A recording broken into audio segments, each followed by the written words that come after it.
ಇದೊಂದು ಎಲ್ಲರೂ ಕೂಡ ಒಂದು ಇದಕ್ಕೆ ಸಪೋರ್ಟ್ ಮಾಡಿ.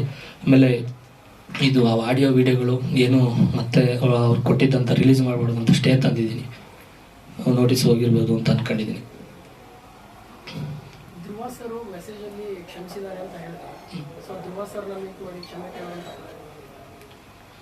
ಇಲ್ಲ ಮೀಟ್ ಮಾಡೇ ಮಾಡ್ತೀನಿ. ಮತ್ತೆ ಅವ್ರು ಕೇಳಿಲಿ ನೆನ್ನೆಲೆ ಇದರಲ್ಲಿ ಟೀಸರಲ್ಲಿ ಇದ್ದಿದ್ರಲ್ಲ, ಹಂಗಾಗಿ ನಾನು ಮೀಟ್ ಮಾಡೋ ಮುಂದಿನ ದಿನಗಳಲ್ಲಂತೂ ಮೀಟ್ ಮಾಡೇ ಮಾಡ್ತೀನಿ. ಅವ್ರು ಏನಂತಂದರೆ ಮೇನ್ ಅವ್ರು ಹೇಳ್ತಾರದು ಒಂದೇ, ನನ್ನದು ಬಿಟ್ಟಾಕು, ಶಿವಣ್ಣ ಅವರು ದರ್ಶನ್ ಸರ್ ಸೀನಿಯರು, ಅವ್ರನ್ನ ಮೀಟ್ ಮಾಡು ಅಣ್ಣ, ರಿಲೀಸ್ ಮಾಡಬೇಕು ಅಂತ ಅಂದ್ಕೊಂಡಿದ್ದೆ ಅಣ್ಣ, ನೀವೆಲ್ಲ ಆಶೀರ್ವಾದ ಮಾಡಿದ್ರಿ ಅಂದೆ. ಅವ್ರು ಒಂದೇ ಮಾತು ಹೇಳಿದ್ದು, ಆ ಟೈಮಲ್ಲಿ ಬಾ, ಏನು ಬೇಕು ನಾನು ಸಪೋರ್ಟ್ ಮಾಡ್ತೀನಿ, ಫಸ್ಟ್ ಆ ಸೀನಿಯರ್ನ ಮೀಟ್ ಮಾಡು, ಅವ್ರ ಆಶೀರ್ವಾದ ಅಂತ ಹೇಳಿದರು. ಖಂಡಿತ ಅದಕ್ಕೆ ಮೀಟ್ ಮಾಡ್ತಾ ಇದ್ದೀನಿ. ಸುಮಾರು ಅವ್ರನ್ನ ಫಾಲೋ ಮಾಡ್ತಾನೆ ಇದ್ದೀನಿ, ಆಗ್ತಿಲ್ಲ.